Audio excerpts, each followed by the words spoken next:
The stock market is a little bit like the weather. It's very unpredictable, and when the weather hits, we want to have access to an umbrella. We want to be able to protect ourselves in the event of volatility and the unexpected. And the beta that we're going to talk about today is a key piece of that, so stay tuned.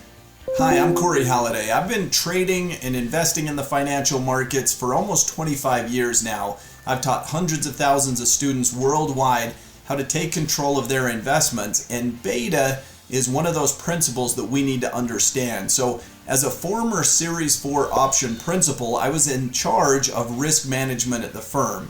And as a risk manager, we need to understand volatility, and beta is simply that.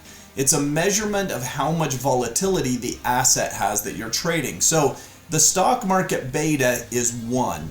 1 beta is market average. When we look at a stock that has a 1.5 beta, that means it's 1.5 times more volatile. So basically it's 50% more volatile than the S&P 500. So if the S&P 500 were to go up 1%, we could expect that stock may go up 1.5%.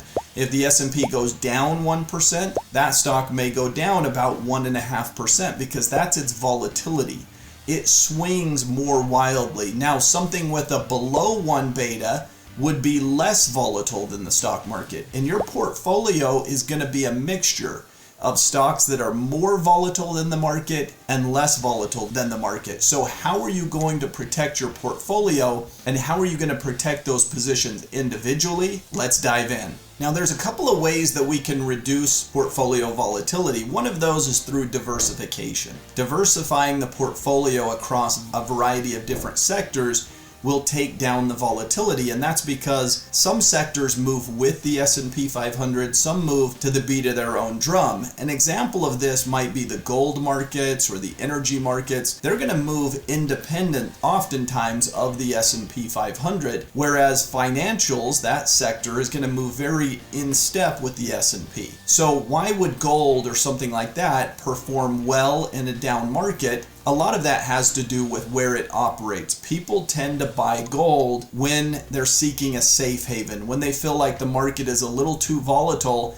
and they want to hide out in gold or something that is economically sensitive, is bought for other reasons. And in many cases, people buy gold because there's geopolitical risk and things like that. So diversification across various sectors, but Warren Buffett said diversification is a tool of the ignorant. We don't want to be ignorant, and we want to get Warren Buffett-like returns. So how do we concentrate our portfolio opportunistically on the best ideas, but then also be able to protect ourselves in the event of a downturn? This is where something called beta weighting comes in. Beta weighting is a way that you can measure the portfolio of your entire space. You can add up, essentially the software will do it for you, but it will add up the betas of all of the stocks, divide it by that amount, and tell you how much beta you have compared to the S&P 500. And now we have a tool that says, okay, if the S&P 500 moves this much, our portfolio, it's called VAR, value at risk, would be expected to move X amount. So if the S&P 500 moves 5%, we can anticipate that our portfolio will move 7%, and that would be maybe $500,000 or $50,000 of value that would change in our portfolio based on that market move. Now, whether you have a small amount of money, a medium amount of money, or a very large sum of money, you can beta weight it down to your size and your amount. And we teach this at the Cashflow Academy. So how do we beta weight? Well, so once we beta weight our portfolio against the S&P 500, it will tell us how much beta we have. From there, we can actually go delta neutral.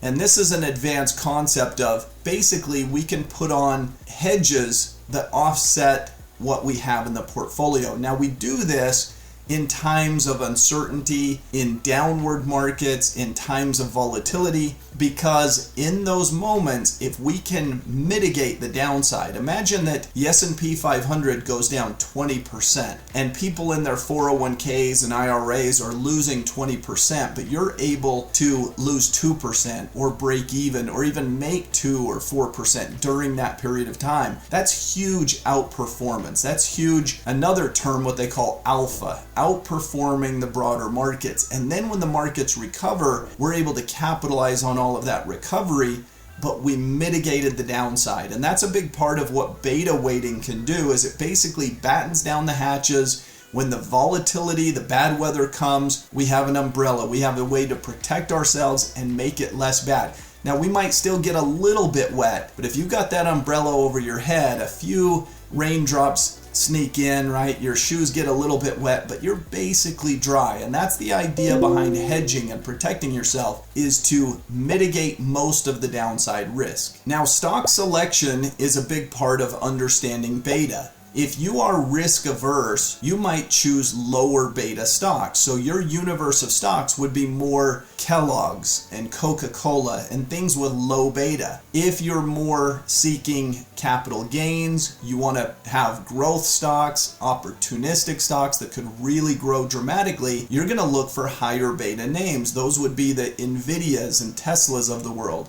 And so understanding that stocks have different personalities, some move a lot and some move a little, that's what beta is. Beta is literally the measurement of that volatility and how much those stocks are moving. So obviously beta is crucial for managing risk, and it's a big part of what I did for years as a Series 4 option principal and risk manager at the firm I worked for many years. I think you can see that understanding beta is a crucial part of mitigating those downside risks when the inevitable market downturns emerge. So if you like this video, click subscribe, make sure you hit that thumbnail, follow us for more videos like this, more education, and the more you know, the better prepared you're going to be for what the market opportunities are in the future.